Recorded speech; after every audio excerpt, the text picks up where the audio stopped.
And we are alive, everyone. Hello, America. The doors are wide open and ready for you to virtually come in and be a part of the conversation with us tonight. Thank you for joining us here at Gay Town Hall, bringing LGBTQ voices into the discussion and debate and advertising you with America's most diverse group of personalities from the LGBTQ community in history. I am your moderator, David Quiñones, also known as the Social Club Butterfly. I serve as the executive director of my own personal nonprofit organization, GVSC, Gay Vista Social Club, here building friendships across South Florida. And I am also the director of community and business outreach here at Happening Out Television Network, because if it's happening in the LGBTQ world, it is happening out. We here at Gay Town Hall want you to join the conversation with us alive every Thursday night at 8 p.m. with us as we broadcast to you live on Facebook and YouTube, and start following us on our newest platform, LinkedIn. So let's get tonight's discussion and debate started, America, here on Thursday, March 4th. Welcome, everybody, to Gay Town Hall.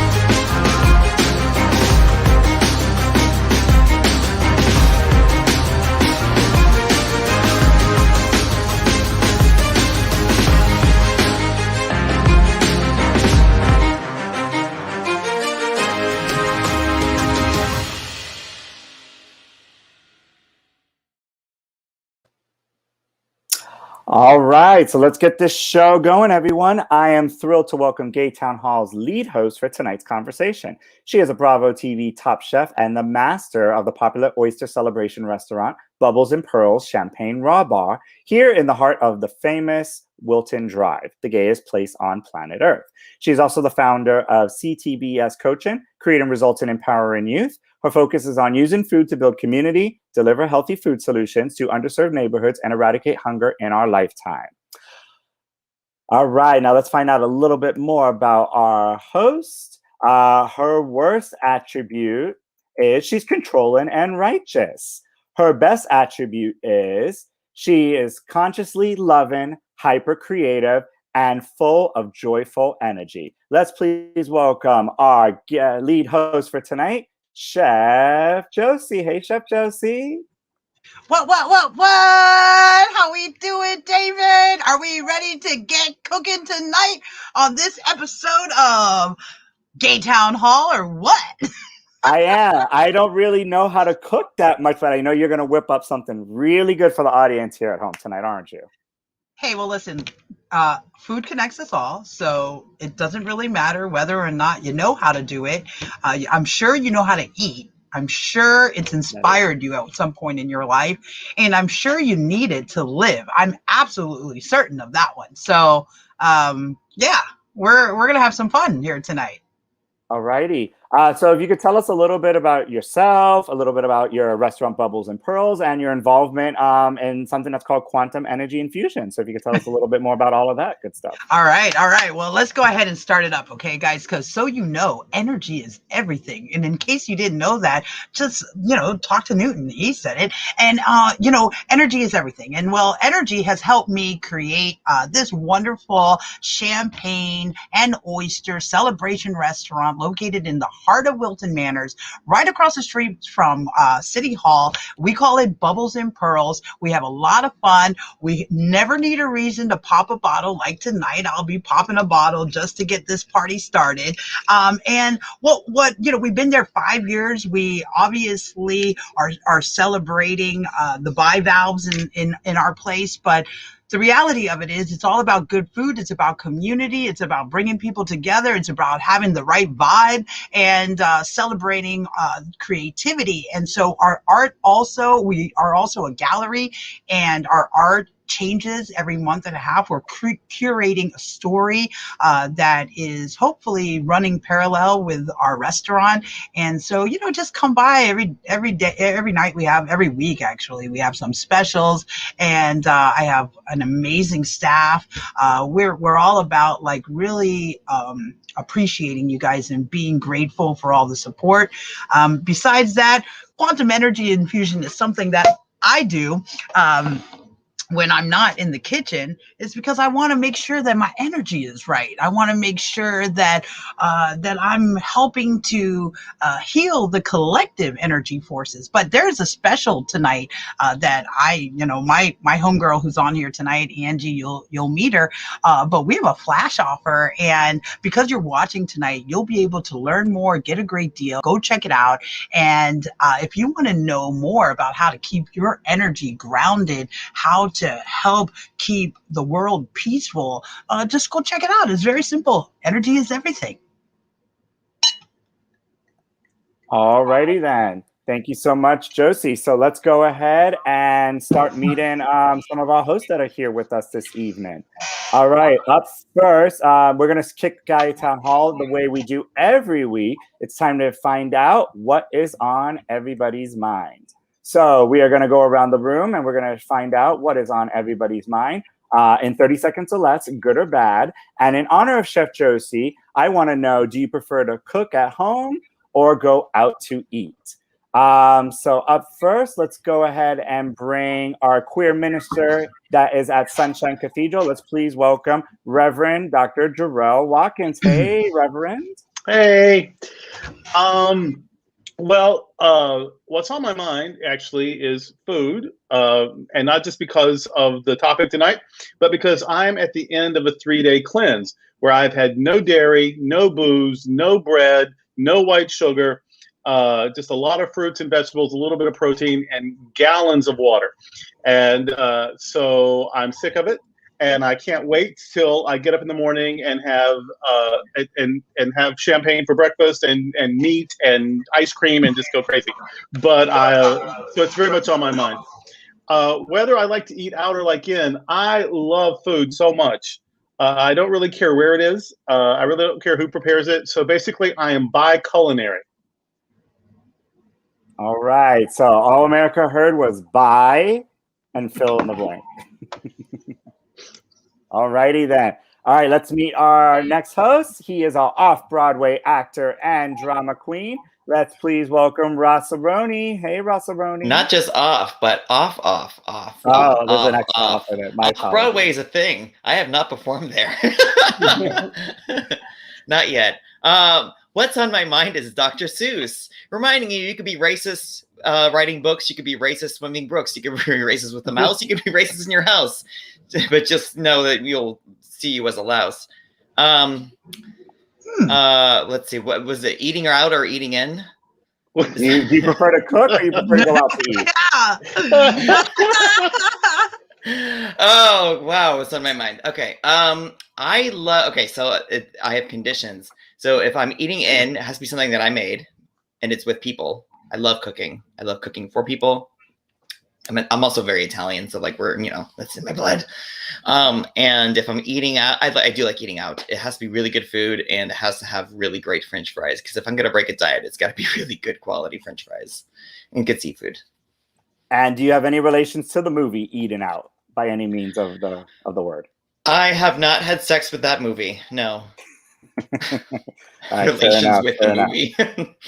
All right, and we have our final, I don't know if her camera is quite working yet, but we're going to find out. She is our non-binary queer human and animal rights activist. Let's please welcome Angie Oz. Angie, can you hear us? Angie, can you hear me? There she is. Hey, Angie. Hey, guys. Hey, can you hear me? Yeah. Can you guys hear me? Okay, awesome. How are you guys doing? I just wanted to say real quickly, it supports us if you comment below. We may make it part of the show, and let us know what you like tonight. Let us know what you want us to share in the future. It supports the show and gives us momentum to keep going. And that's pretty much what's on my mind. That's vegan food. Vegan food is always on my mind. And do you prefer to cook or do you prefer to go No, out what? and purchase Yay. vegan food? Oh, yes. Okay, I prefer to cook because then I know where all the ingredients came from and there are no mistakes that can be made. It's not like a fully 100% vegan restaurant. All right. Well said. So, in honor of Chef Josie and celebrating National Women's Month for the month of March, we have some extra special guest hosts I would like to introduce to you. So, our first one, she is a mother of 4 living here in Aventura, Florida. She is a homemaker, a yogi, and a wellness practitioner. Let's please welcome Faye Friedman. Hey, Faye. Find you. There you go. Hi, Hey, how are you? I'm good. How are you? Doing well. So tell us a little of what's on your mind this week, and if you prefer to cook at home or you prefer to go out to eat. What's on my mind this week is that my daughter is getting married in 2 months, so that's been on my mind for a while. Congrats. Busy with wedding preparations and fun stuff. And I usually cook. I love to cook. I'm a good cook, and I usually cook for my family. And I do like to go out to eat when I want to break from cooking in the kitchen. All right. What's your favorite thing to make? What's my favorite thing to make? I also love to make vegan food, and I love to make a lot of plant-based, a lot of vegetables, and a lot of different soups. So. Yes. All right. That's what I like to hear. All right. Thank you so much. Our next special guest host, she is a queer woman from San Francisco, currently living with her partner, 2 dogs, and a cat. She's a virtual game show host, a digital marketer, and an occasional go-go dancer. She's going to teach Josie some moves. Let's please welcome Marie Brand. Hey, Marie. Hello. Hi. Oh no, don't do that. Don't do that. Turn down. Run down. Hi. What am I supposed to do now? Tell us what. It's a live show, everyone. We're live. Okay, sorry. Tell us what's on your mind this week, and if you prefer to go out to eat or you prefer to cook at home. Okay, I love it. Joe, where is my stimmy? That is what's on my mind. And if we're going to talk about food, I need to be able to afford all the food that I eat. Once again, Joe, where is my stimmy? And I prefer to order food and eat it inside. That's what I like to do. So I eat in food that was made outside. So what you're trying to say is out is the new in? Out is the new in. And just to make sure we heard right, what's that name again? Who? Which one, Joe? Who? Yeah, okay, Joe. Joe, Okay. where is my stimmy? And you know a black woman is serious when she claps on piece. Where's mine? Yeah. I've heard and I've listened. When the clap starts, we mean business. All right, our next special guest host, she is the new corporate chef for Future Foods Enterprises and their complete line of POW, plant-based proteins, as well as the author of her cookbook, Low and Slow Cooking. She's the owner of a family affair restaurant group with Palette Party Gourmet Food Truck and Catering Company, and is well known for making the top 5 on Fox's Hell Kitchen Contestant Season 10, and as a judge on Food Network's Food Truck Face Off. Let's please welcome another chef in the house, Chef Robin Almodovar. Hey, Robin. Hey, what's going on? Yeah. So, yeah, what's on my mind? How about this message that I just got on Instagram from Mr. Johnson something? Yo, bro, I bet you slammed some serious muff pie. Oh, that's nice. Oh, wow. That's on my mind. Really, Joe? Really, John, whatever your name is? Like, really, let's go on your page right now. Like, really? You took the time and energy to message me this? I love how genetic and neutral you look. But that was his next comment. Oh So my is he God. a fan or is he not a fan? That's what's on my mind right now. But what's on my mind in general, there's many things that's on my mind since I'm a Gemini, so it depends on what personality you want to come out and play with. So I could say earlier what's on my mind about, a Facebook message I got from one of my fellow classmates when I was 12 years old, who I had a crush on, who we made out in his backyard. So that was straight back then. And he told me not to tell anyone. And I didn't realize why, but I realized he was embarrassed that he made out with me.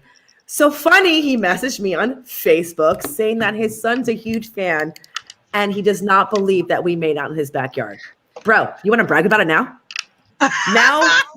Now, 27 years later, we want to brag about that we made out in the backyard? Yeah. So that's You should make a TikTok video of it and send it to him. I think I should. Hit it, get it. I love this. We're just calling people out. Oh yeah, I'm good at that. I'm into it. I'm really good at that. Boop. And do I prefer to cook at home or eat out? Okay, well here's the thing. Whenever I eat out, my food is always messed up. Always. So I already go in expecting that I'm going to get shit. So therefore, I prefer to cook at home. It's much cheaper. Wait, let me phrase that. Unless I go to a badass chef's restaurant like Chef Josie, then I know I'm going to get a great meal. Thank you, Boo. You're welcome, Boo. Sounds good. And our final special guest host of the night. She is an accomplished cabaret singer and nationally touring LA-based comedian. Her debut studio album was Take One Thing Off, only one, just one. And her EP, Comedy Electronica Volume 2, comes out this June. She has also started Hey, listen, this is the plug-in. Everyone's got to plug in. She has also started MTV scripted comedy, Mary Plus Jane, and Oxygen's Funny Girls. Ooh, you got competition, Rossaroni. Let's please give it up for Scout Durwood. Woo! Okay, got There it. we go. Got high five. Okay. Outside, woo, just in time. Hey, there's too many. I just spent the last, 17 minutes trying to figure out what's on my mind because it's so fast right now. Like time is sped up.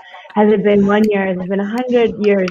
What is, but currently what's on my mind is like, why do all chefs take photos with knives? Like, I get that's like your thing, but like someone's got to do a ladle at some point, right? Or a whisk. Like, be the spooning chef.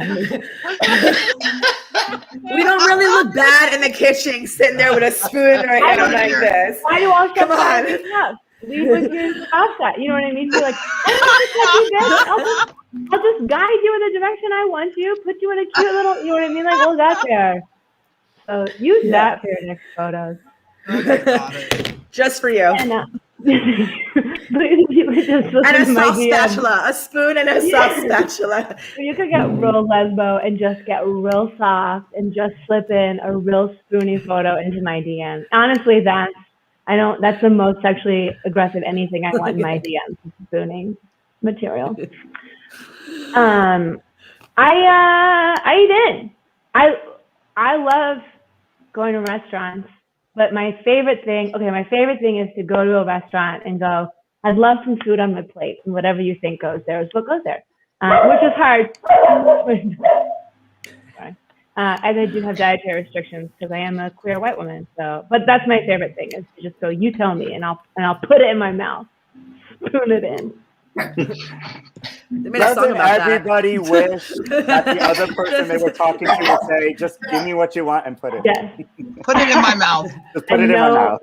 Unless it'll give me cancer or I believe it's unethical, I have no dietary restrictions or preferences. Okay.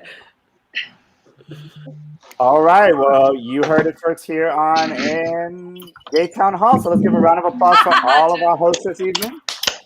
Woo! All right, let's get this party started. Josie's popping bottles. Glasses are being pulled. Beer lids are popping in the air. All right, so here on Gay Town Hall, you may have questions, and we definitely want to hear and see your answers. We want you, our social media viewing audience, to let your voice be heard and weigh in on what we're talking about. It's time for our weekly Gay Town poll. So all of our hosts have casted their votes already, hopefully. For our viewers watching, to cast your vote in, click on the link that's posted in tonight's episode and submit your answer. Later on, before the end of the show, we will share the results visually on the screen and see which was the winner. So make sure you cast your votes in now. So Tonight's Gay Town poll is, what is the best aphrodisiac food to get you in the mood? So the choices are, in no particular order, alphabetical: asparagus, banana, celery, chilies, chocolate, maca, oysters, pomegranate, rocket, and watermelon. So, ladies and gents, what do you think? Right. I didn't vote yet. I'm doing it right Where's now. the chocolate chip cookies? At least We're he forgetting the tried. chocolate chip cookies. Where's that at? Oh, the chocolate I is think an it's like the option. chocolate part of it, you know. Yeah, no, Where's I the want garlic? the milk. The milk You can too. do whatever know? you want to do with the chocolate, Robin. Okay. I need Put to dunk it in cookie, milk.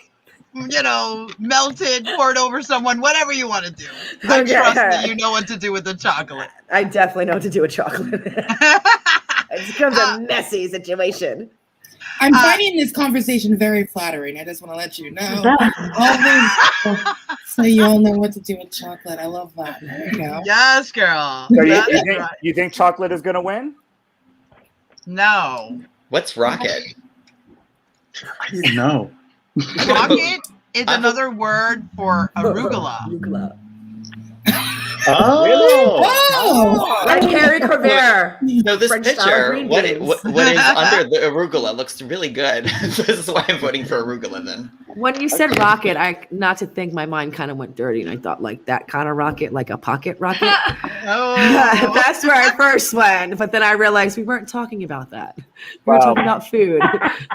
I don't know if that's something that Josie will be putting in her mouth per se, but a pocket rocket is always welcome. All right. I put a lot of things in my mouth, David. You know, if you get some word on the street, they'll tell you.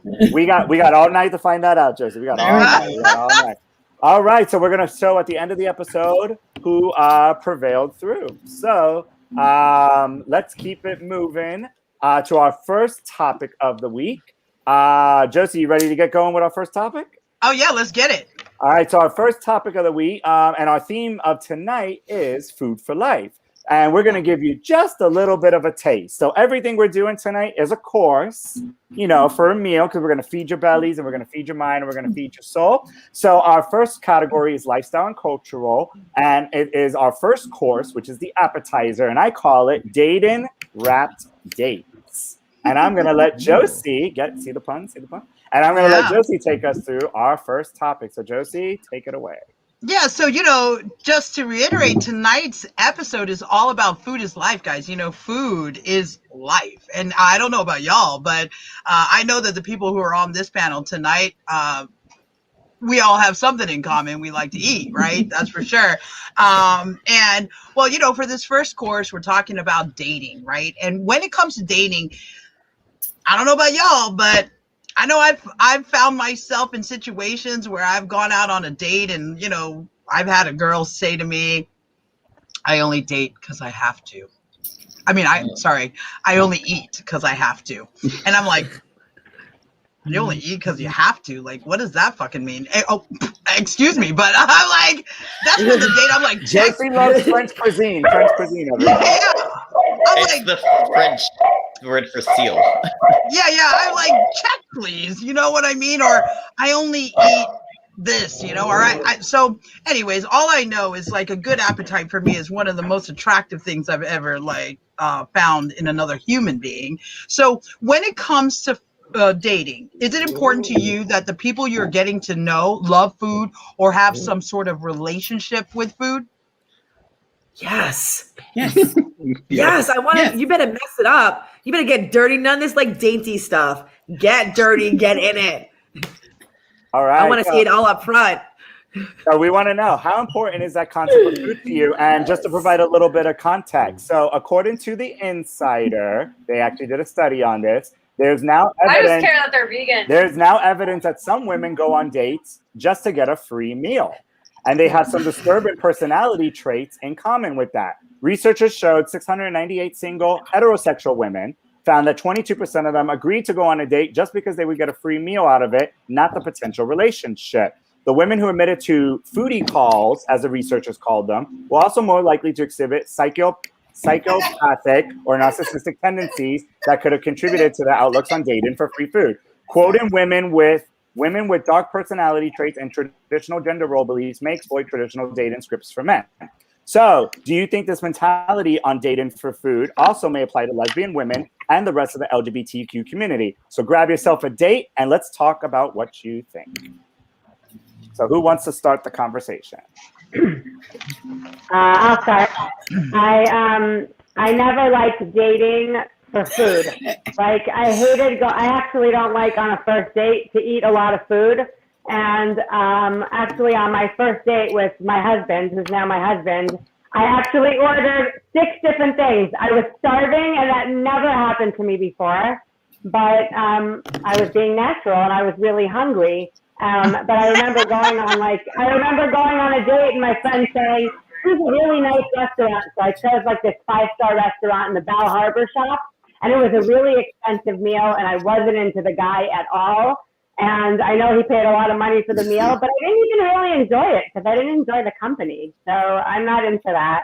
And I just feel like if you're comfortable with the person, you can eat. I mean, I love to eat. So I wouldn't want to be with somebody who's like eating like a salad or a piece of lettuce. You know, I want to eat food and feel like it's a connection. So that's my take on food. So no limp lettuce for you.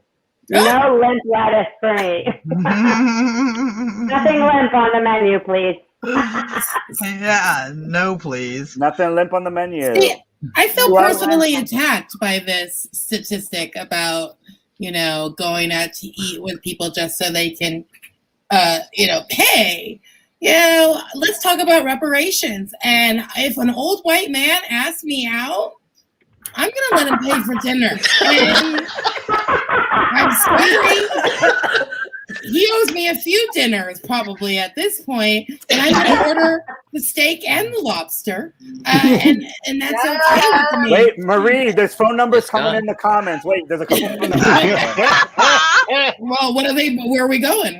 That's what I want to know. Red Lobster, baby. Red Lobster. But I think it's funny because it's a very heterosexual norm. Like, I don't think that I have ever worried about this in my own queer relationships, but I am all about reframing the power imbalances that be and letting men pay. They make more money than me, so why not? But that's what I'm not going to sleep with them, so maybe that's what the problem is. Now, do you think it makes a difference if it's a woman going on the date with a woman? Would women do that to each other? Or that's strictly a hetero? I'm sure women do it to each other, but I think it's not that big of a deal. If, it's Tinder, who cares who pays? But if we're looking for genuine relationships, if we're here to form bonds and for a future, then yeah, it's probably not cool. But, broke girls do what they got to do.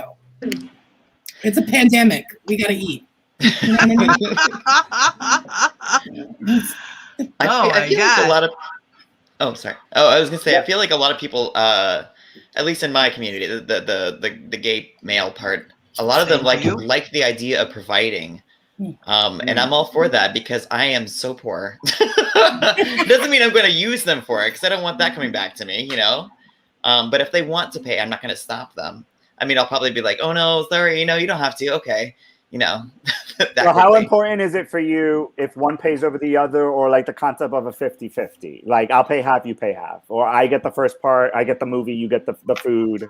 That's okay. As long as, I like being able to afford my own stuff. I'm very independent. I don't like being able to, having that held over my head in a way, if that makes any sense.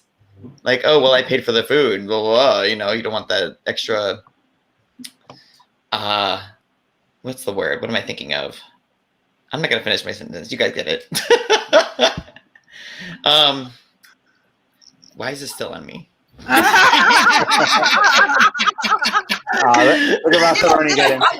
I had a young gay man sitting at my bar last night while I was shucking oysters at Bubbles and Pearls. Is that a lot? Okay. Anyways, but he's just he's just back. He's new. He's back in town. Apparently he left like 7 years ago and now he's back in town, and he was, making connection, and he said that since he got here, he's like 6 boyfriends now. He has 6 boyfriends. I don't know if I'm blowing up his spot right now. I'm not. Sorry. Totally blowing up his And he just I mean, Elliot's You he's are. new in town on We know who Grindr. you are. Okay, I'm not going to say any names. Okay, but anyway, so the kid said that he had 6 boyfriends, and that whatever. It's like I've observed in our LGBTQ community, if that was a straight research poll, then yeah, of course it happens in the straight world. I mean, I see it all the time. I mean, at my restaurant, I see that happening all the time. You know what I mean? But I think that in the gay LGBTQ plus community, of course it's happening. And also, listen, guys, we have to think about it like this, right? A big part of being a giver is being able to receive, okay? There are givers in the world who want to give. And if you are one of those people who go, I can't let you pay for me. I can't. Then you're a taker. You know why? Because the universe is giving you something. You know what I mean? It's not just that person standing in front of you. It's like, it's the universe. And look, there's also, I'm not going to discredit, that other ulterior motive kind of programming that's happening in the world also. But the reality of it is just like, keep this in mind, guys. If you're one of those people out there who are like letting people pick up the bill, thank you. Because you know why? Because there are givers, and being a giver is also being a receiver. So that's where I stand on that. Let me bring Scout in on this. Scout, what's your thoughts? How important is a relationship when it comes to what they eat, about the giving and the receiving? Talk to me. Yeah, I agree with Josie. I think there's a really, it is nice to be princess, and it's nice to princess someone else. So I think there's a lot of judging going on, and like I've certainly been in had days or maybe phases in my life where like food was not my priority, and I don't think, especially with women, like we look at how we eat and like, oh, she just ate a salad, or it's like, just chill. You're not eating it, chill. And then to Josie's point, I completely agree. If you're with someone who feels uncomfortable taking something, they're not going to pay it forward. And like, I've been broke. And even then when I went out with my fancy friends, like, for sure, maybe I couldn't pick up that meal. But like, if we go out for pizza later tonight, that's on me. So there's reciprocity and reciprocation in all kinds of ways, but don't be a top or a bottom. Like, everyone splits a little, chill out. And don't yuck anybody else's yum. If that's what they're doing, that's what they're doing. And how important is it about the type of eater that they are? Like, would you date someone specifically because they're only vegan or they eat meat, or does that not really play a role for you? Well, I have all kinds of stuff I don't like.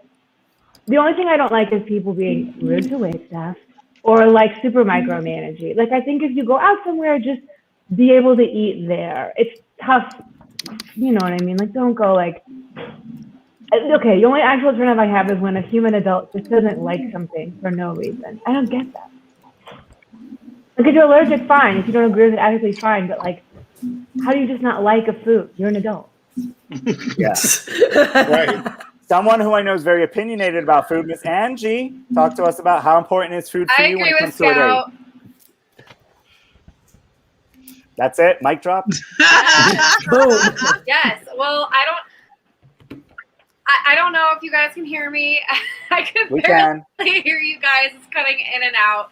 But I will say the only thing I care about the most is that we're all eating vegan food, caring about the environment, caring about the animals, having respect for all life, our planet that we all share as one home, all the animals, our bodies, our health globally, especially from all these viruses and stuff. I don't have to go down that rabbit hole. You guys have heard me preach on and on about it in past episodes.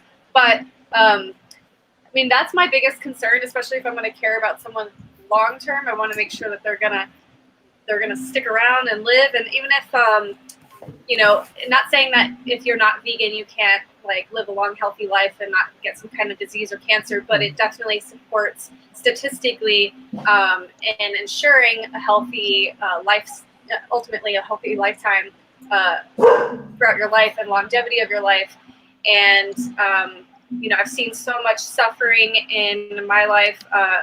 Family members that have passed from cancer and deteriorated from it's really sad, and I just don't want to see that happen to someone I care about, a partner, or for myself. So yeah, for me, it's just about vegan food. And other than that, I know I used to say I love a woman that can eat. However, I know that I go through phases where I might not be as much of a foodie or like as into food or have as much of an appetite or like have, you know, not have as much passion around food as I usually do. And it happens. I mean, we all go through phases. Sometimes, you know, that just happens. And I'm not going to judge someone if they're going through that or if that's how they are on a regular basis. For me, it's just about eating mindfully. All right, we got time for one more quick comment. Darrell, Robin, any thoughts on the relationship with food and when you're getting to know someone, dating someone, is it important they have a relationship with food? Your thoughts? I'm a big guy. I married a big guy. Food is a huge part of our relationship and our romance. I actually received him in the beginning. I saute my collard greens. He likes his boiled with neck bones, and so the first time I made him collard greens, I boiled them with neck bones. Now he eats them sautéed the way I make them. But I did it to get, you know, to snag him in the beginning, to cook him his way. There we go. And Robin, final thoughts? It's very important that a girl can eat and not be shy about it. Vegan, meat, I don't really care what you eat as long as you eat. Sometimes girls are too skinny. You need to have a little bit of meat on your bones. Eat plant-based protein. Plant-based protein is amazing for you. Like Angie said, like Angie said that it does help with you. You know, I'm a meat eater, but I have put 15% plant-based protein into my diet since I've started working for the company I work for, POW, and I will be implementing more as time goes on. You know, it takes time to change, but once you eat plant-based protein, you do feel so much better. You know, there's not enough animals out in the world for us all to eat, so we need to find other resources. And plant-based protein from POW, Future Foods, is amazing resource. You know, people are really scared about vegetables, and there's so many ways to manipulate it. Steam it, saute it, grill it, raw. And I think that we all need to get a little bit creative with food when it comes to it. Yes. Bam. That's about it. Another mic drop. All right, so that takes us a little over time on the first topic. But Josie, your final remarks on topic number 1. Listen, guys, okay? Food is important. Food is what connects us all. And sitting at a table is the best way for any human being to connect with another human being across the table, to like go over life, you know, just throw some ideas in there. And if you're not sitting at the table, I'm going to be suspect of you. So that's it. And can we just say we had a little shout out for in the audience there for Josie. Oh, that's my babe. That's like, listen, this woman is my snack daddy. Snack daddy. You got to be hanging out with us to know about snack daddy, okay? But that is. I think Darrell, as Darrell tilted his head, down low. Snack daddy. All right, so that takes us through topic number 1. Round of applause on that. And remember, if you guys want to keep the conversation going, hit all of our hosts up on YouTube, on Facebook in the comment section. They will happily reply back to your comments. So now we're going to have a little bit of fun on our next segment. All right, let's keep this train moving here. So if you're familiar with the match game, you're going to really like this. This next segment is our palate cleanser. So, you know, it's going to clean that appetizer of the dates that we just got into.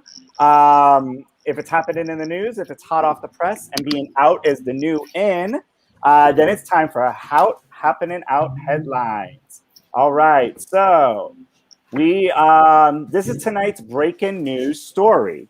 Chef Josie gained huge success after being on Bravo TV's Top Chef and opened her first restaurant, Bubbles and Pearls Champagne Raw Bar.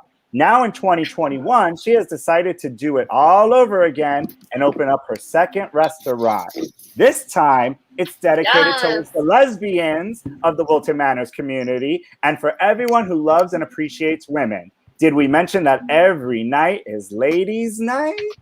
But what is the name of this brand new Chef Josie restaurant experience? Well, I'm going to let all of you decide. So here is tonight's happening out headline.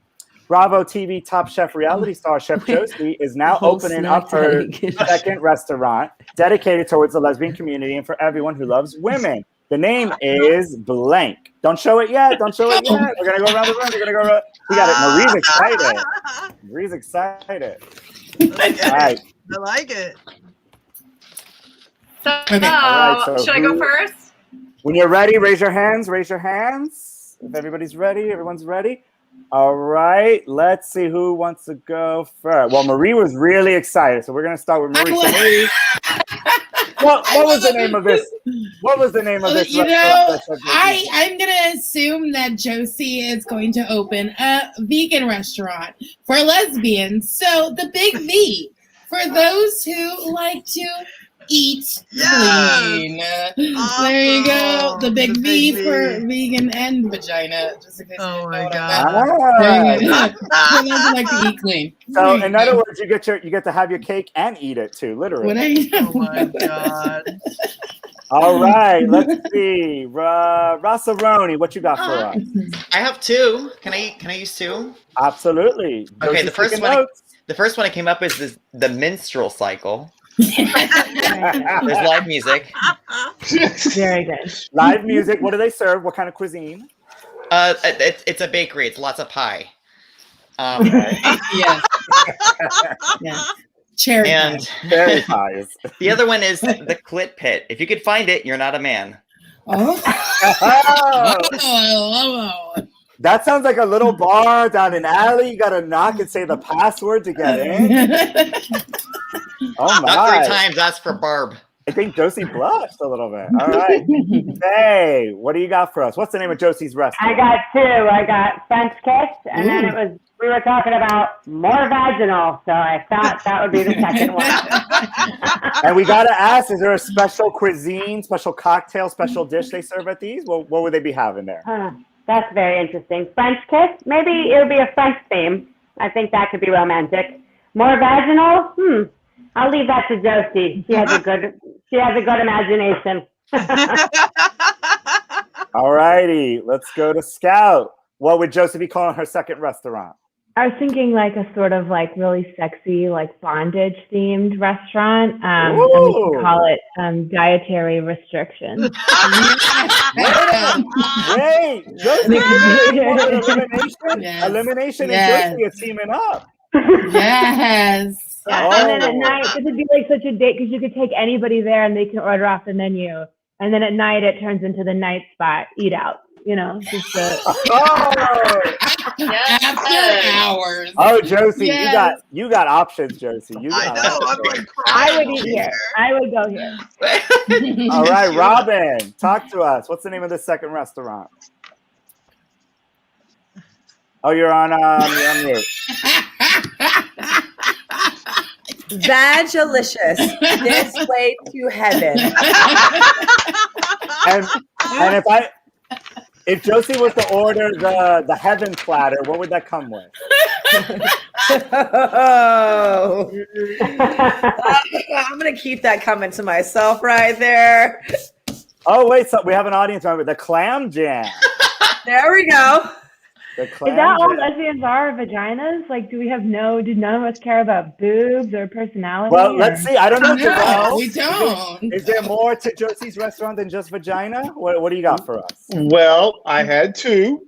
Okay. The first one I thought was because of a nursery rhyme when I was a kid, right? Sugar and spice. That's what girls are made of. Right? And at Christmas time, she could have a special on wassail, sugar and spice. The other one was because of the vegan theme, sapphic salads. Ooh.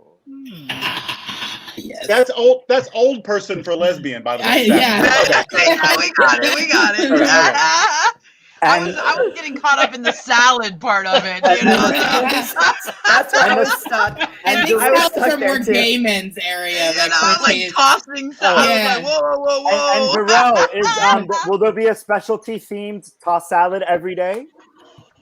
Vagina? What? No, I'm gonna leave that up to the proprietor. Try the I don't know. vagina salad. And our dear sweet Angie. Oh, it's the circle of Death. of connection. Oh, Angie. Oh, poor Circle and no Angie. return. Let's see if Andy is putting hers in our comments. Oh, wait, we got a cute one. Aphrodisiac. Oh, good one, Sheila. Good one, Sheila. Yeah, man, you guys are getting really creative. I know that when I do open up this second restaurant, that it's listen, I got a whole creative team here. This is amazing. Amazing. So, Josie, before you choose a winner, what would you call your restaurant? Funny or serious? This is breaking news. We're going to report it on Q News. So give it to us. Give it to us. Yeah, so the next one is probably going to be between Spanking Bird, okay? Someone's typing it. We're making notes. Okay, and or the other one I really can't tell you. Yay! Now she's back. Angie, the endless Angie. wheel. The endless wheel. All right, talk to us, Angie. And she's frozen. It's the whole snack daddy gives you pow pow. I don't know. The It needs to whole be snack spelled. Daddy gives you pow pow. Not your home restaurant. This is. But the pow pow needs to be spelled P-A-O-W. Okay. Well, yes, that would be better. Thank you. Give me a plug, girl. At least it worked. At least you guys heard it. Yeah. Angie is feeling the energy and the fantasy, so she's in, plug, she's plug. out, she's in, she's out. All right, so Josie. So that one was definitely prelude to the collaboration between Chef Robin and I, and I'm pretty sure we could get some investors right now for that concept.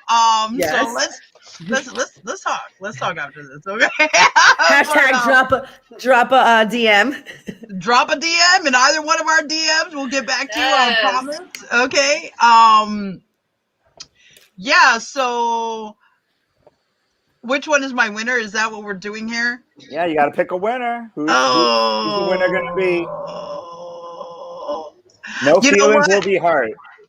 Yeah, I know. But you know what I think I'm going to do? I think I'm going to go with the Big V! Yes! Yeah. Congrats. Give us a V. Give us a V. Give us a V. Oh, yes. How does it feel to be a winner? Well, I win every day. Thank you very much. But it feels even better today because we're going to celebrate the Big V. You know that. All right. Guys, I just want to say this, the Big V, the reason why, because it's like this vegan, vegetarian, plant-based concept, and like all my concepts after Bubbles and Pearls are going to be plant-based because I'm all about fast casual, plant-based, we get to eat too, and you know what? I want to help as many people transition into plant life as possible. You want to glow? Come on over to the other side. We get to eat too. All right. And congratulations, Marie. You have become a 10% owner of the Big V. Congratulations. Give me my residuals. Yeah. 10%, girl. 10%. All right. Let's give a round of applause for Marie and all of our contestants here on Happening Out Headlines. All right, so let's keep this party moving. Watch her actually come out with a restaurant named that. Oh, and what? Marie's going to be on the phone. Yo. David? My man David with the hat said I get 10%. All right, so we just finished our palate cleanser. Now we're going to move to our next segment, which is our a way to get our LGBTQ community involved. We're going to have them join the conversation with us tonight as they submit their videos to ask our live question of the day. So this is going to be our little snack of the night. I felt like Josie needed a little snack. So every week we have a surprise question that's submitted specifically chosen for and directed towards the lead host to answer. The person who submitted the video question hopefully will be able to appear as a special guest host on our next episode of Gay Town Hall. So this week's A Live Question of the Day video comes from a very special guest, chosen for Josie. So, Josie, you ready for your surprise question? Okay, bring it on. All right, let's see what the surprise question is for you tonight. Hello, my name is Kelsey, and my question for Josie is, what was your biggest concern or worry while on Top Chef? That is my question. Okay, and you're an electrical engineer. And I'm an electrical engineer. Wow, look at that. I got somebody from home base. Wow, okay. That's a good question. He's an electrical engineer working over there. Wow, that was good. That was good, David. Good one, David. You know, I do what I can. Yeah, so I guess like what was my biggest concern while on Top Chef, right? That was I just want to make sure I heard the question correctly.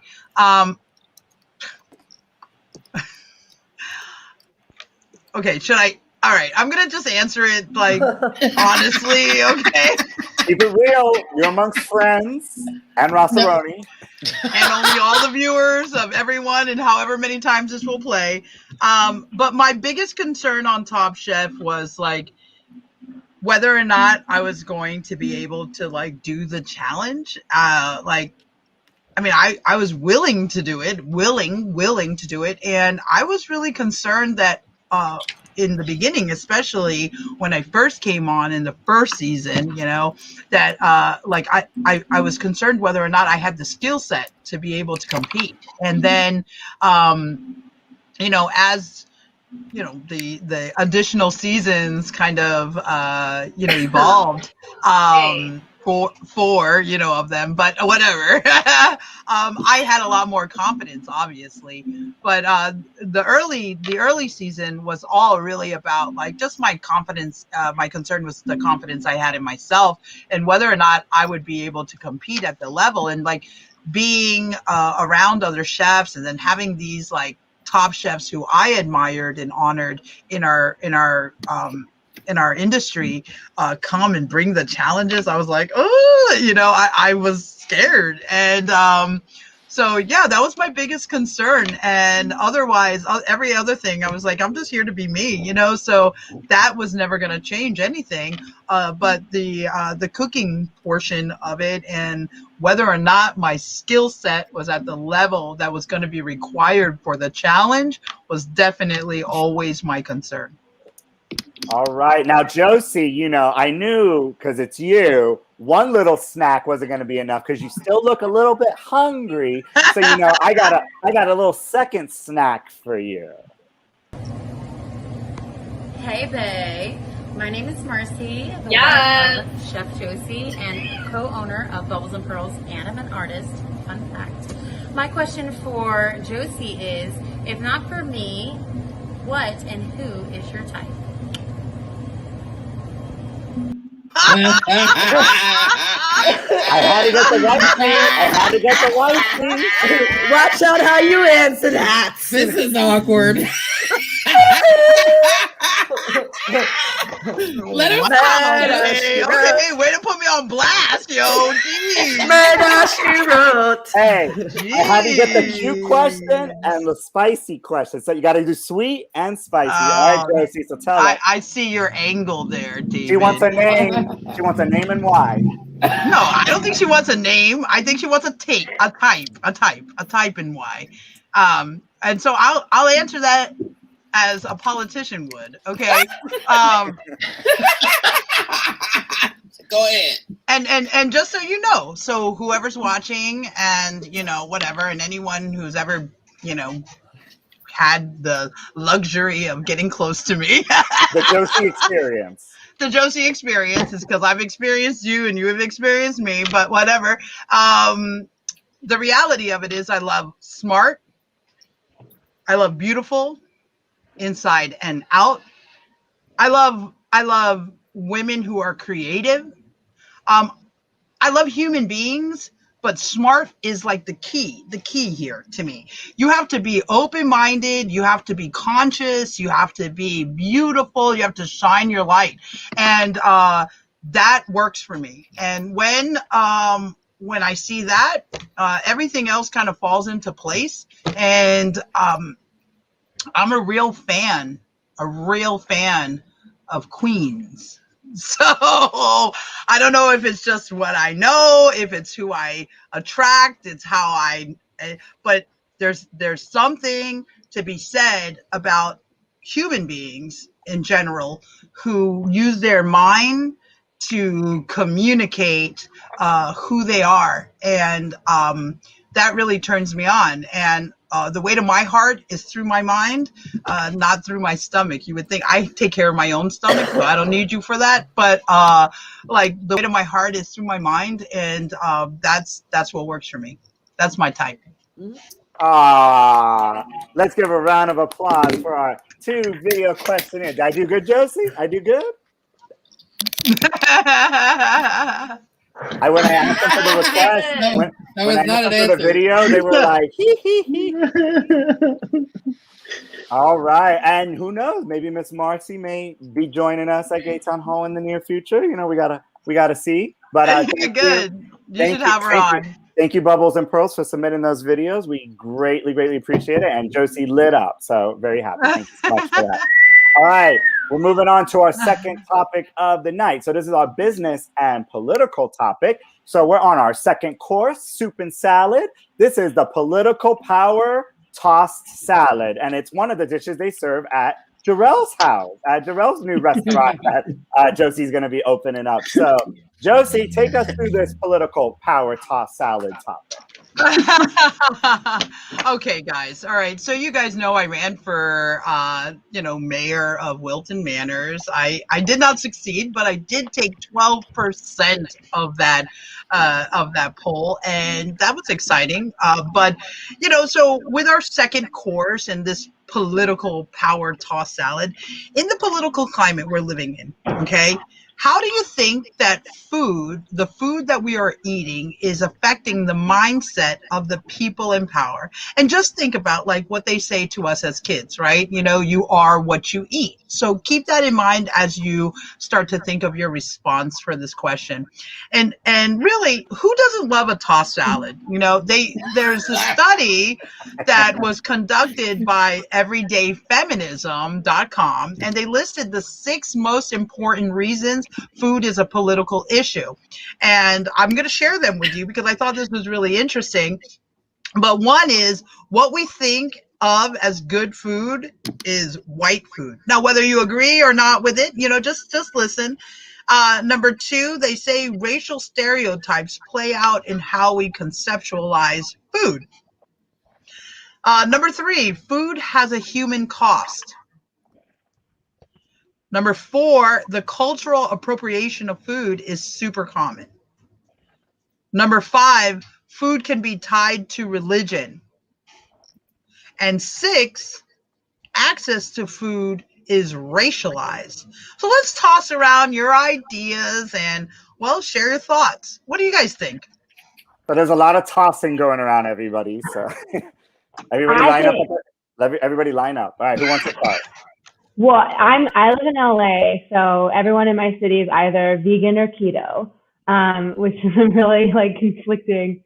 So what I've learned, as I am a plant-based eater, is the only way you win is by building something that throw a better party and people will show up. So I've never been I cannot believe you eat meat, or I can't believe you make that choice. But I have been try this lasagna. It's made of zucchinis. And that's to me a much more effective way. And I agree. And I think the more passionately you feel about something, the harder it is to come at it delicately or lightly or from someone else's side. But in my opinion, move and groove when you find out new information. If the set of information you have now, you find out not to be true, that's cool. Pivot. If you find out you've been appropriating something, or you know what I mean? We don't know everything now. So yeah. Can I ask real quick what it means to appropriate food? Because I'm confused.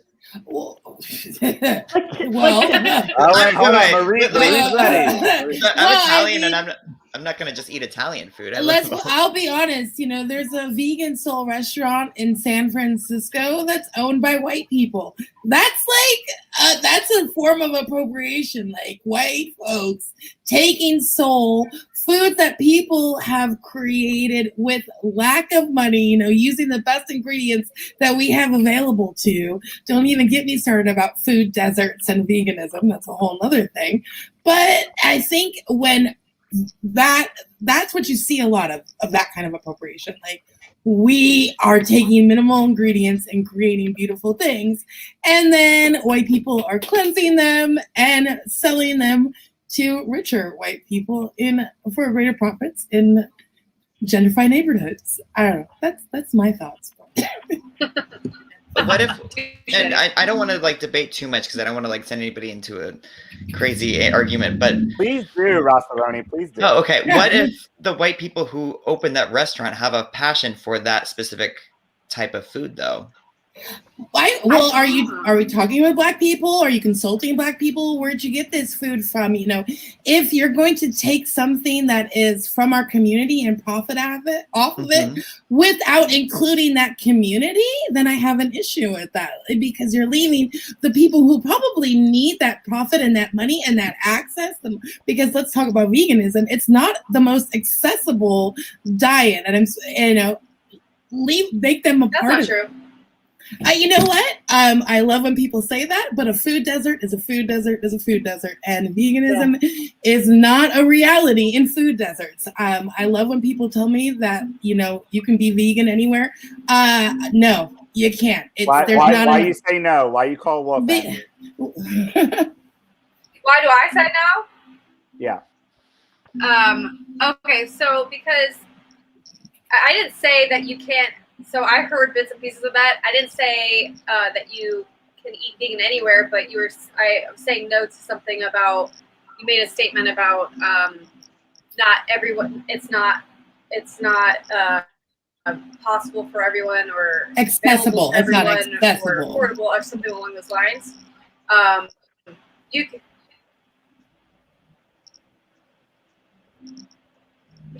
I didn't hear that.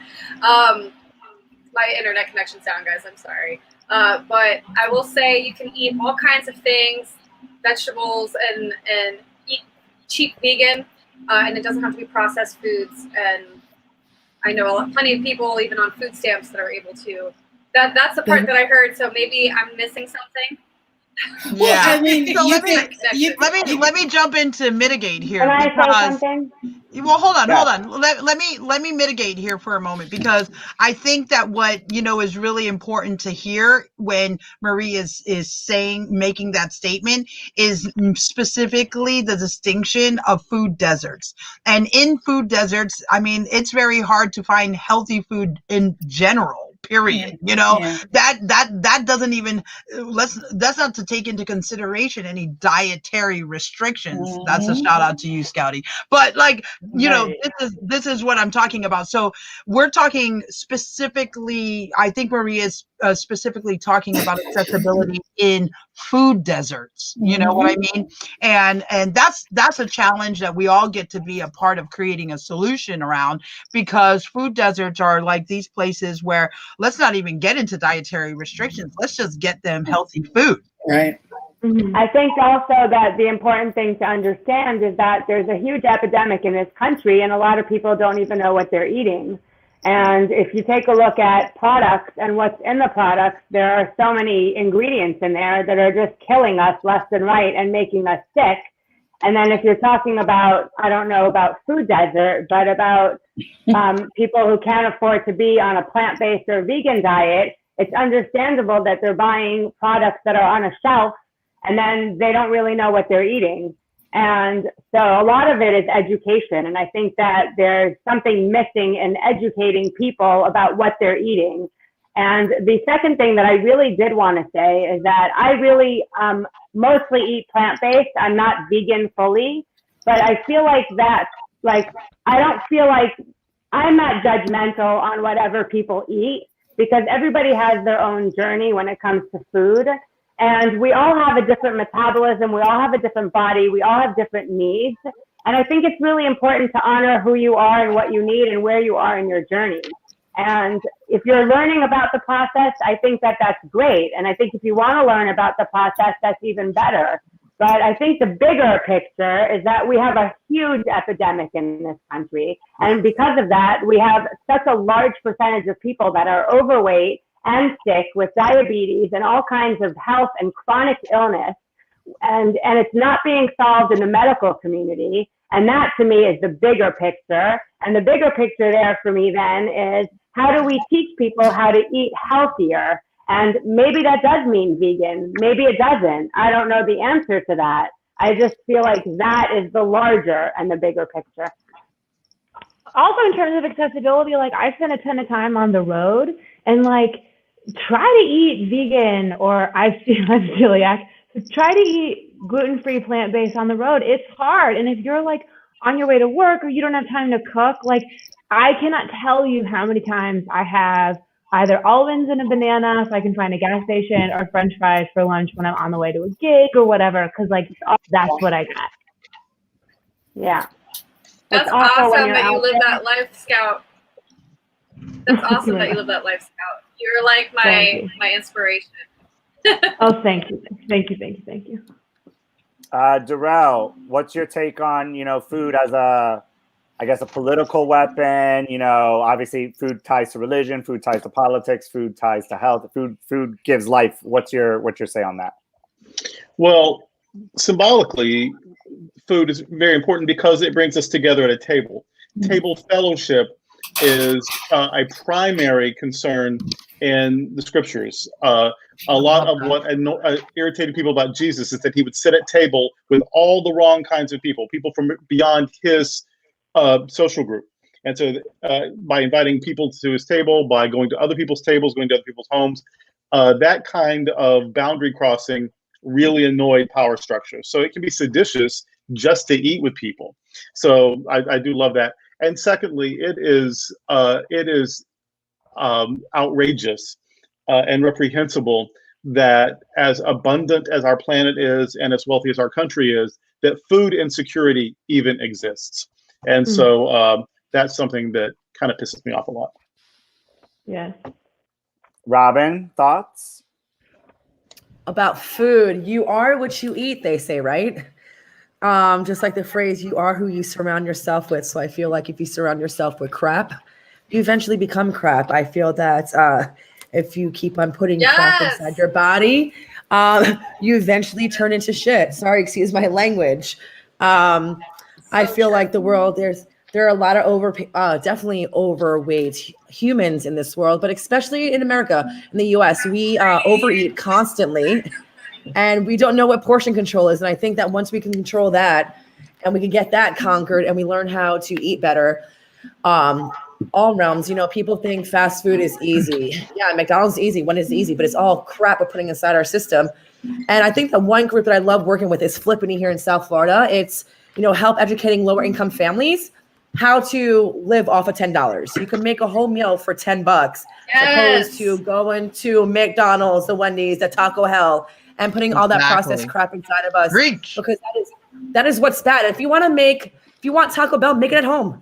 Yeah, make it at home. It's really simple. Google Taco Bell secret recipe. There's a recipe for everything. Ask one of your chef friends, invent it yourself. I think that we all as humans become lazy and so content in our lives and our steps. And we do things that are just in our routine. Just go here, drive there. Stop, relax, slow down a little bit.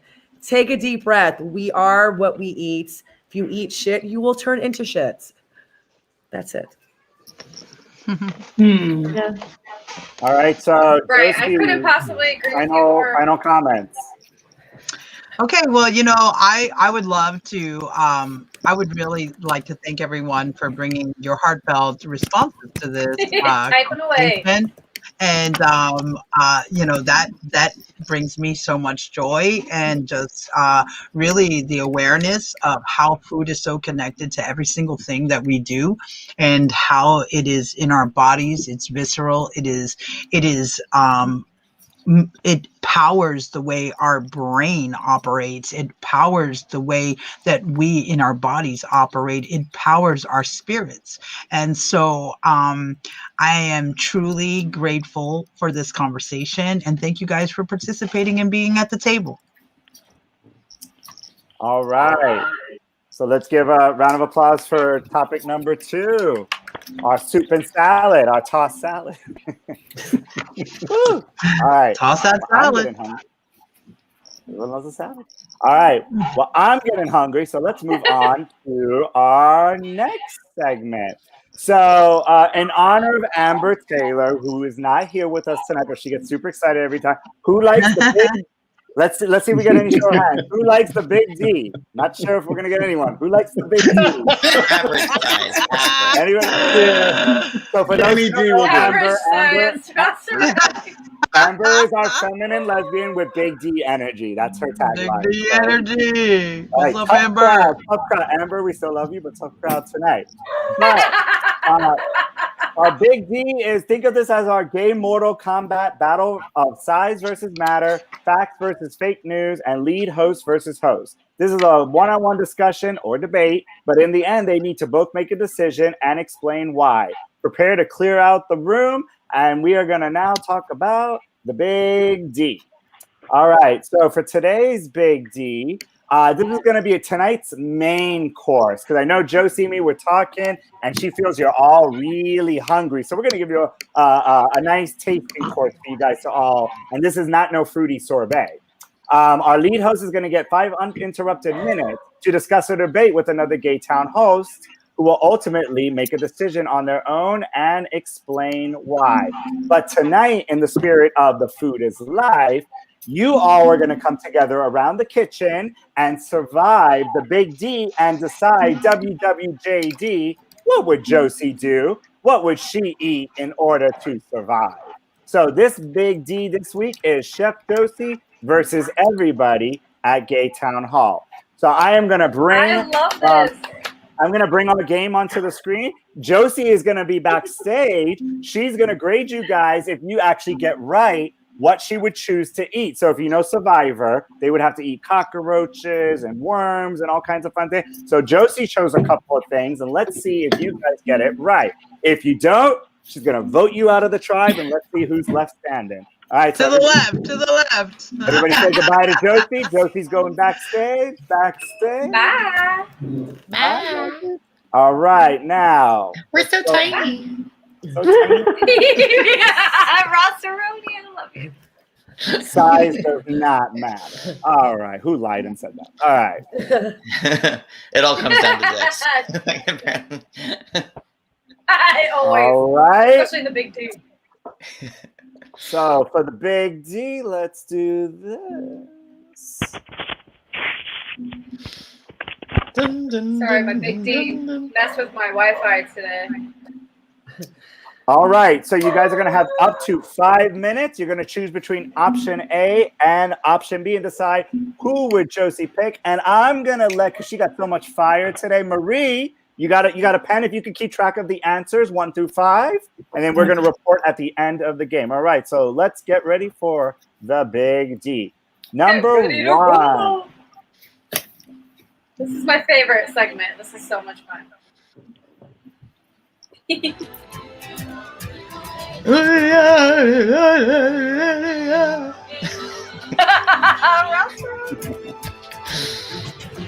Wait, is this one of Chris's shows? I can't remember. Is Chris getting voted off? Oh, there it is. All right, so I had to have a little Survivor music in there. So WWJD, what would Josie do? Decide correctly what she would choose to survive. Food Survivor test number 1, bison versus ostrich. Ooh. I say bison. Bison. I don't know, this is a Ostrich. democracy. They have ostrich eggs. Ostrich. I was thinking that. Yeah, with the eggs. Ostrich. No, she would eat the bison. Yeah.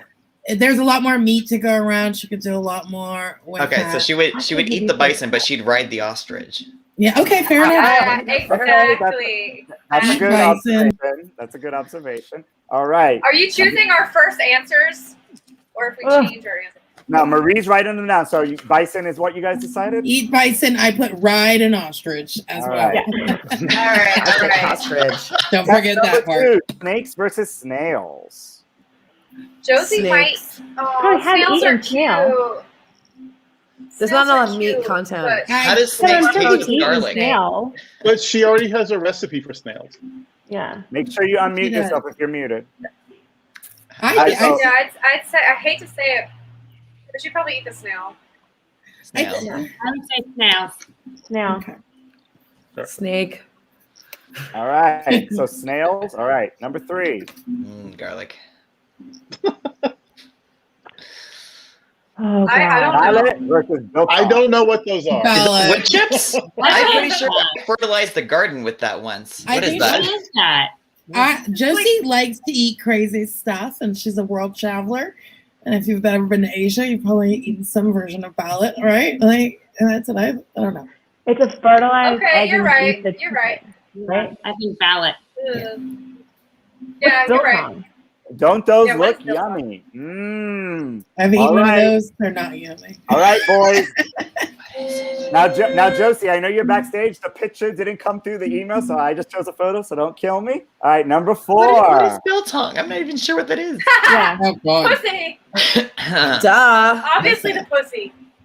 Obviously There's the protein pea. in it. And she would make the Lots of tarantula her pet. Oh, the poor I little think kitty. the tarantula would be her pet. That cat. She'll eat it. We're talking about pussy That's a between the happy legs, right? We're not talking about actual cat. We're talking about pussy between the I legs. don't. What does your heart say, Andy? I'm looking at the photo and I'm going I'm with a kitty Josie cat. being pussy. Well, we had to Is choose there just like free range an appropriate genitals? I don't know. photo. An appropriate photo. Well, there's that hairy thing, and then there's the tarantula. Well, they're both hairy. All right. They're- So the pussy wins. And number 5, a Oh, COVID bat or a cream cricket. a creamed cricket. I think she Cricket.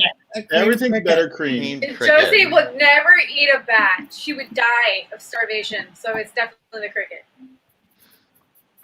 I don't- Cricket. Now, if Angie gets any of them wrong, Josie, she's out, right? You're voting her out of the tribe. She knows you best. She would never vote me out. All right, so let's bring Chef Josie back in. All right, don't say anything yet, Josie. Don't say anything yet. So, what has the team decided as your answers? Marie, number 1. We think Josie would eat bison and ride an ostrich. Eat bison and ride an ostrich. Josie, what say you? I'm eating the bison. That's for All sure. right. Bada boom, bada bing. All right, Bada boom, Angie. bada bing. That's 1 for 1. Nobody All was right. voted Told out. you Number guys. 2, Marie, would it be a snake or a I snail? got voted out. I think you're gonna do snails and you're gonna turn it into some nice escargot. Yeah, I mean you're right, guys. I mean I'm not going anywhere near the snake, but I'll totally eat I that knew snail. it. Yeah. All right, we're 2 for 2. Snake skin. Everybody's safe. Everybody's safe. Number 3. I mean, Who and said again, snake, this is though? in a 'Cause I heard someone hypothetical. say snake, and they were adamant about the snake. I said snails, right? Didn't I? This All is right, No, I said Marie, snake. are we going for the ballot or the biltong? I don't know. The what's ballot. what. We Balut. think you would oh, there you go. Oh, Balut. balut. The balut. Yeah, and biltong. Biltong is like this fermented beef product that is like, Yeah. but if I had to like choose between the fermented baby bird or the fermented beef, I think I would take the fermented beef. Wow, very wrong. Your girl is out, but I didn't know that's what that was. No, So Josie. I'm out. Josie, you got to vote 2 people out. Who you voting out? Who would you not keep in You the got it tribe? wrong. That's who. I mean, that's the game, right? I mean, this is not. This So is not. Angie, you are the Oh, way. am I voting Angie out? Come on. Angie, I don't you know. already just I raised don't your know voice. you, Josie. I don't know you, Josie. Have the weakest. Let's see if you guys actually really know, Josie. All right, Marie, what do we got? We think you would eat the pussy, and I think you would keep the tarantula as a pet. Well, Marcy would, actually. Yeah, guys, come on. I mean, I'm not eating tarantulas, all right? But I'll definitely eat the pussy, all right? Yay! Now, if you had a choice, you get $5 for the pussy or $1 million for the tarantula. Oh. What? Say it again? If you take the pussy, did you say something about $1 million? If the $1 million, she's gonna eat the damn tarantula. She's gonna eat the damn tarantula. Okay. Yeah. I mean, if there's some money involved in this challenge, then definitely. Did you say $1 million to eat the tarantula? Yeah. I'm gonna put that on a spike and put it on a fire and barbecue that bitch. Okay, that's how that's gonna work. The pussy will come with $1 million. Otherwise, Josie taking the pussy, $5 and a good time. All right. Hey, listen, the pussy will wait. Don't worry. All right, We'll wait on that. Now, you can have plenty with $1 million. Is she going for the bat or is she going for the cricket, Marie? The creamed cricket is what we think. Creamed, really? Creamed. Crickets are great. I've eaten them. Yeah, Josie, what say you? I'm not eating a bat, but I'll definitely, because with all of I'm not eating a bat because I have vampire dreams, and but I'll definitely eat some crickets. I knew it. Okay. All right. And just so we're clear, listen, guys, just so we're clear, I'm a vegan, so this would only be in the context of surviving. Okay, so we're clear. Okay. Now, Josie, if this bat comes with an unlimited supply of COVID vaccines, would that change your mind? Absolutely not. Yeah, absolutely not. I don't want to even get into the conversation of vaccines because that is not about me. Okay, I had COVID for 65 plus days, but we're not having a conversation about COVID vaccines. As a matter of fact, there's a lot of old people out there and folks with compromised, immune systems who really need the vaccine. Give it to them. Call me in a year. I'll take it then. Okay. All right. So with that said, great job on the Big D. You got 4 out of 5, everybody. And Angie, the tribe has spoken. Please extinguish your torch. K95. And stage right. All right then. Thank you everyone for playing. All right, so we've come to the end of our show with our final topic of the night. So now that we had our main course, now it's time for dessert. So this is our roundtable discussion. Everyone's going to get 1 minute around the table, just 1 minute. And we're going to talk about that final topic. It's a personal story or experience. And our final course is dessert, Eatin' Ain't Cheatin' Sundae. And Josie, is it true eating ain't cheating? And take us through your final topic.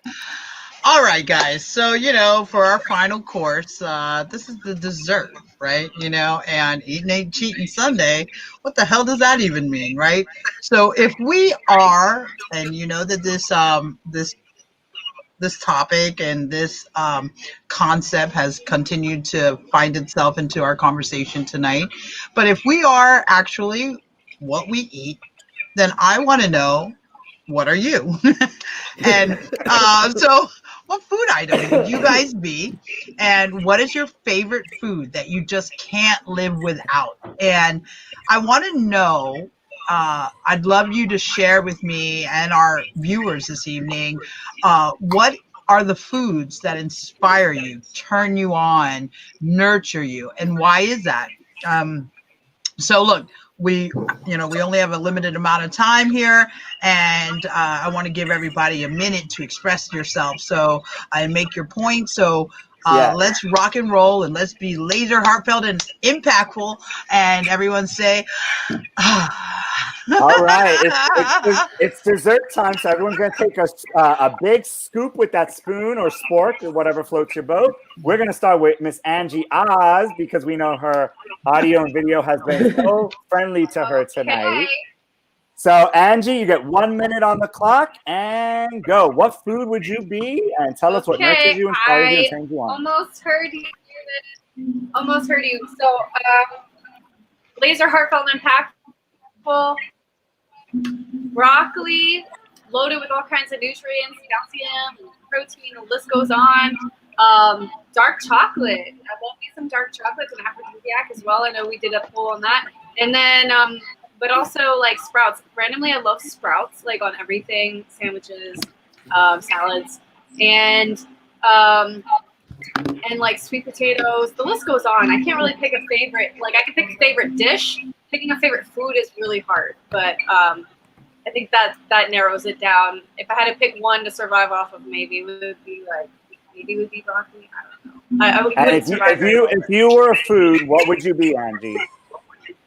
Oh, what would I be? Dark chocolate. Melts in your mouth, not in your hands. Exactly. I don't know if you guys can hear me, but I did my best. All right, let's go to Robin. Talk to us. If I was a food, what would I be? Angie took my answer, chocolate. Because pizza's not a food, pizza's a meal, right? No, you can be a slice. I would, all right, pizza. Pizza, I cannot live without pizza. It's a slice of pizza on my hand right there. I cannot live without it. So, yeah, I can eat pizza every day. A good New York slice, Chicago pie. Has to have good crust. Also sauce. So you want the deep dish. You don't want no thin crust. No, I'm a New York slice girl. Fold that bee in half and walk down the street and let's go party. You can't do that with thick crust. But pizza. And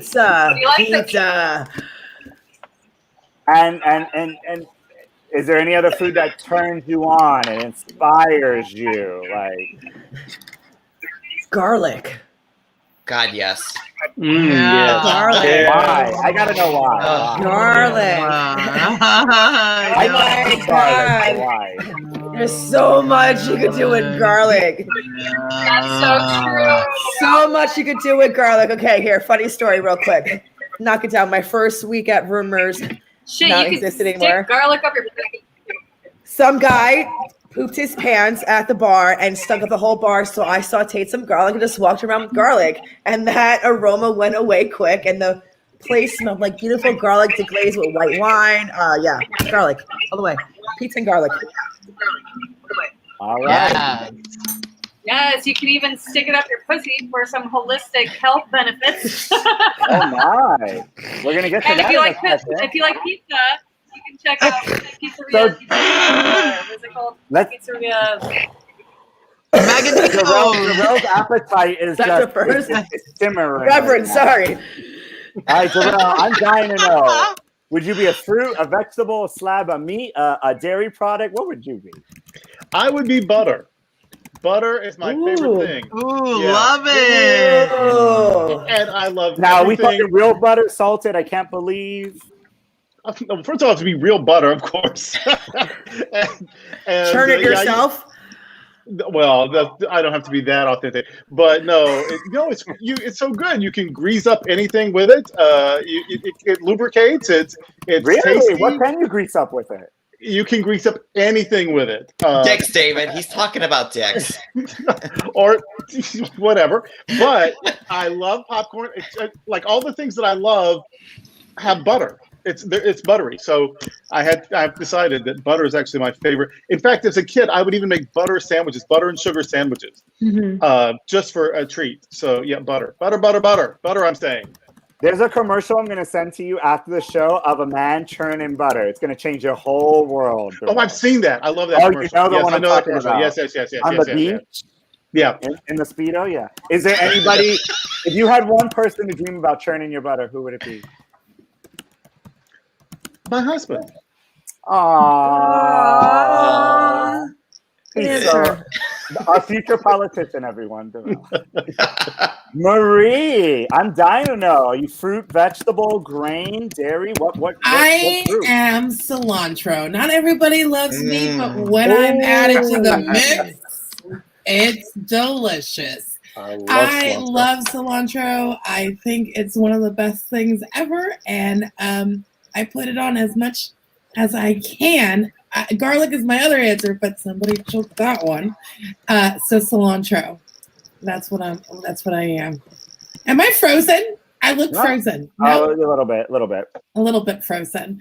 And I just want to say, I think there was a second question, right? I had an answer. I mean, are there foods that inspire you, turn Yes. you on, motivate you? I'd say foods that inspire me. I come from a very poor Haitian family.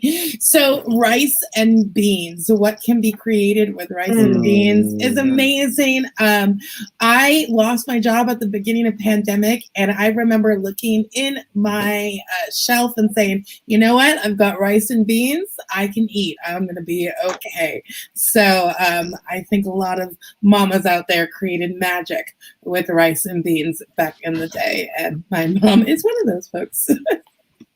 Let's give it up for the rice and the beans. All right, Rossaroni, we're dying to know, and please don't say eggplant. Give us something juicy. If I was a food, I would 100% be French fries. It has to be good quality fries. Sometimes double fried. Okay. McDonald's, Wendy's, or Burger King, or Chuck. Alibi. Not McDonald's. Alibi. Their fries are so good. Oh my god. Alibi? Oh yeah, it's good. Have you had them? Like they have the fries, and so do there's a place called Dune Decks in Lantana. It's the same type of fries.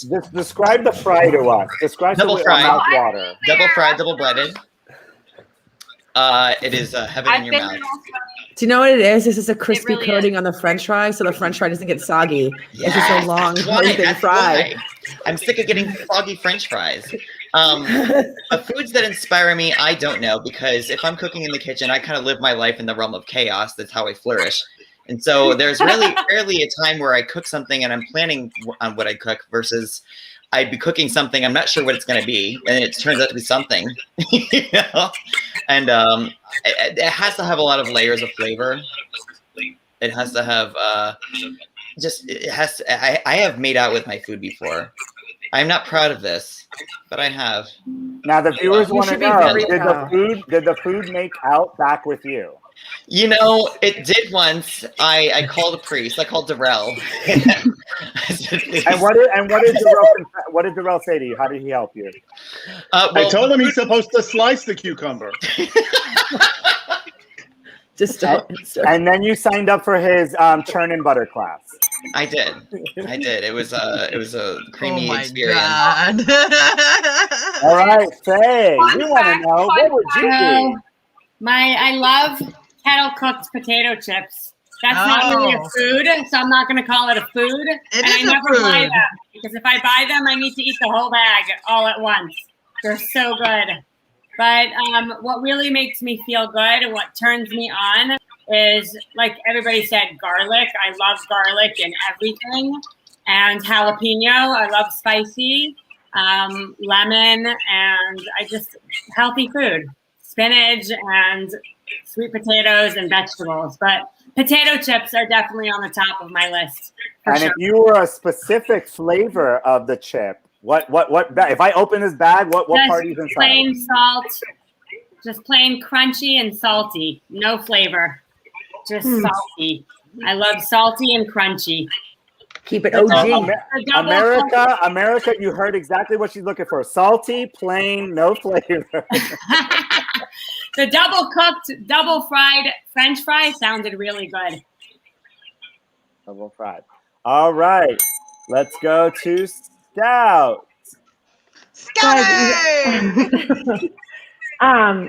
Boy, we went through my favorite foods. Pizza,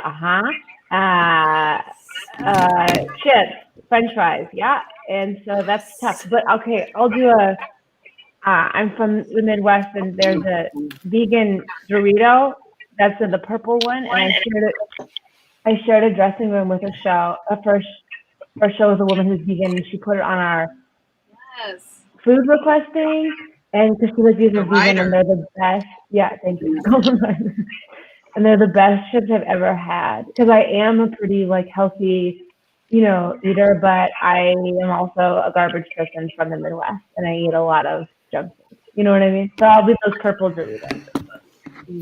That's who you'll be? That's who you'd be as a food?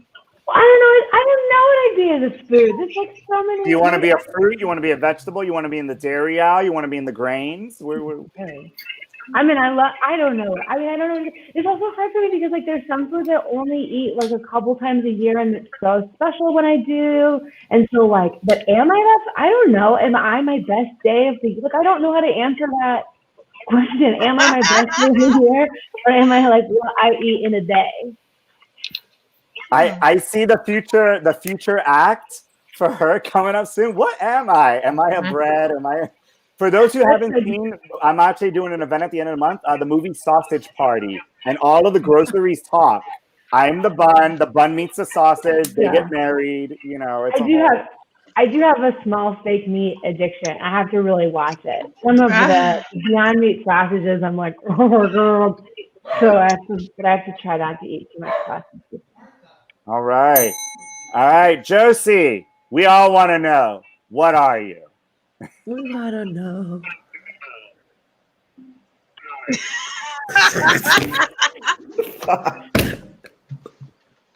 Give it to us quick and good. I mean, I don't know. What am I? Listen, if I were a food, I'd probably be a watermelon. Give us the deets. It's because I'm juicy and sweet and versatile. You know what I mean? Like, you think that like, oh no, actually, I take that back. Okay, I take that back. Yeah, please take that back because some watermelons are not sweet. Some of them are not juicy. No. I forget. I'm a tomato, guys. Okay. So wait, is a tomato? So you're a fruit. Are you a fruit or vegetable? It's a fruit. I'm fruity, man. I'm fruity. And I'm a tomato because like the tomato is a fruit. And also not only that, but the fruit is one of the most underestimated like ingredients in our pantry. And, people think that like it's just, oh yeah, put it with some mozzarella and some basil and blah, blah, blah, blah, blah, blah. We're using it in the vegan world. We dehydrate it. We turn it into tuna. We do all kinds of things. It goes into some sauces. It's an acid. It adds sweetness. It's like complex. And fun fact, back in the day, women who were ripe for the picking, who were ready to get married, were called tomatoes. This is like true. This is true.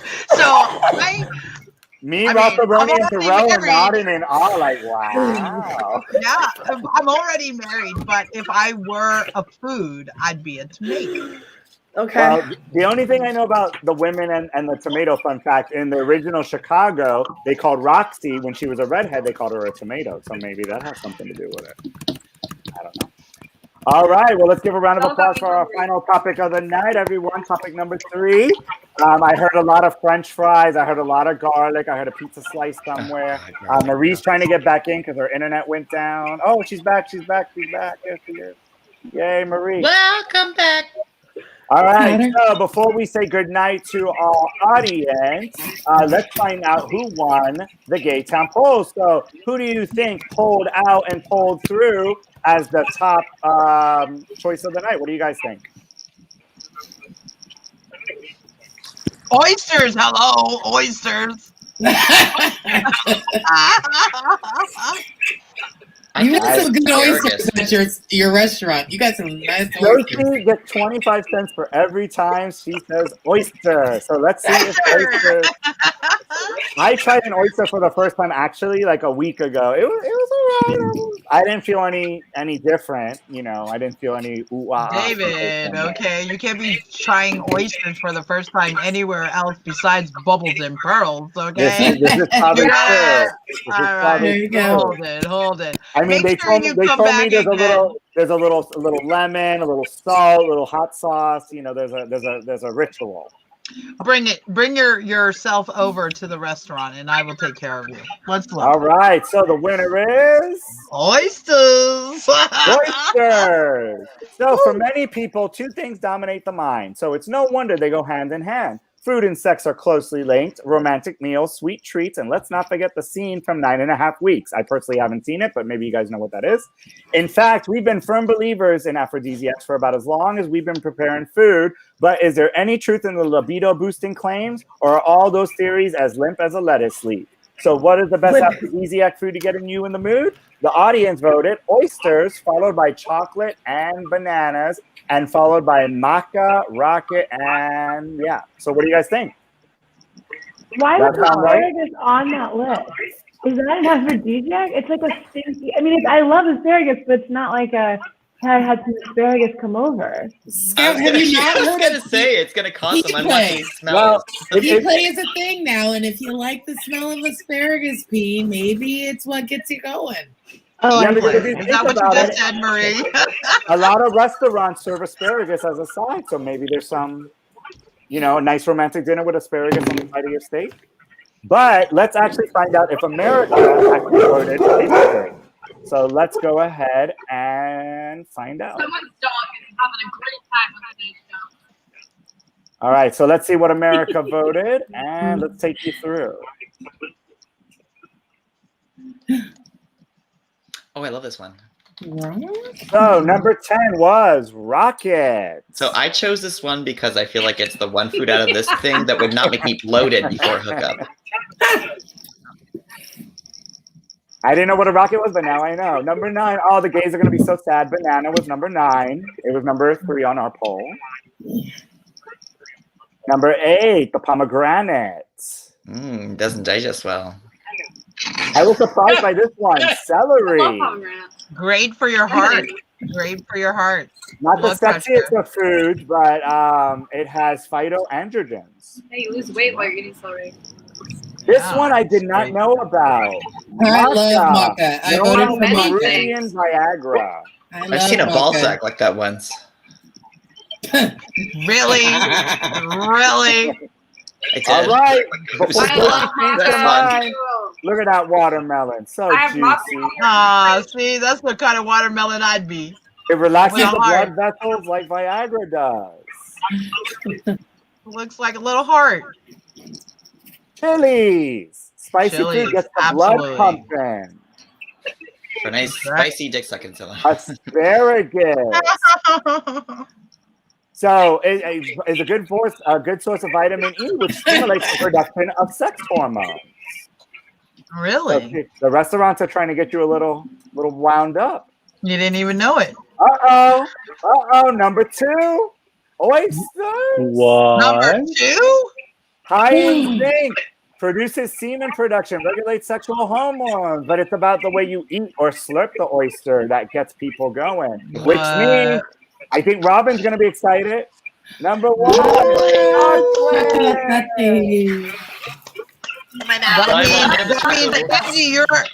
means Angie, you're at the top of the food chart, okay? She's like the Queen Hunt. Chocolate was number 1. What do you guys think? Oysters and chocolate. That means that you're at the top of the food chart. Yum. Now, I will say this. I went to many different websites. Half of the websites had oysters and half of the websites had chocolate. So it was very divided. But I was surprised about the maca. A lot of websites had maca as number 1. Maca is amazing. I love maca. I've been using it for a while. It's pretty good. Well, we have come to the conclusion of our show. So we're going to go around the virtual room and wish America a good night. So let's go ahead and start with Darrell.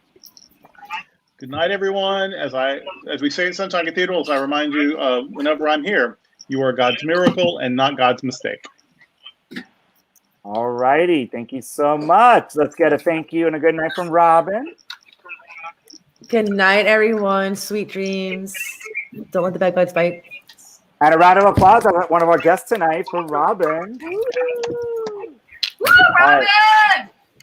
Let's get a good night from Miss Angie Oz.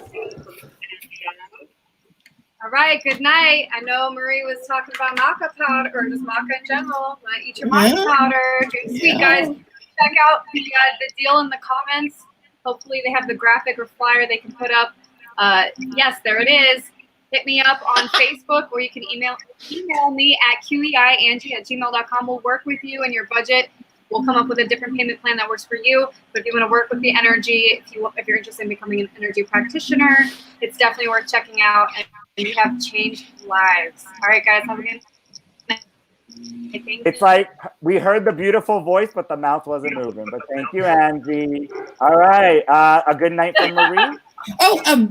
Hi, goodbye, and I'm Black. Thanks.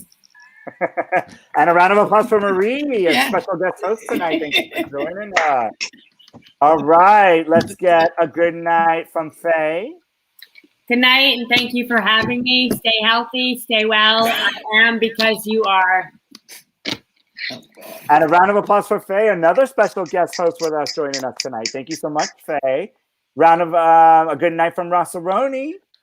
Good night. Enjoy your food. Please don't underseason your food. And I beg of you, please, oh please, chew with your mouth closed. I am so serious. This was a PSA from Rossaroni, everyone. Thank you so much, Rossaroni. Let's get a good night from Scout. Good night, everybody. Have the best everything ever. All right, and round of applause for Scout being our other guest host joining us with us tonight. And let's give a huge, huge, huge round of applause for our watermelon meats, any other thing that comes on the grocery shelf. Chef Josie.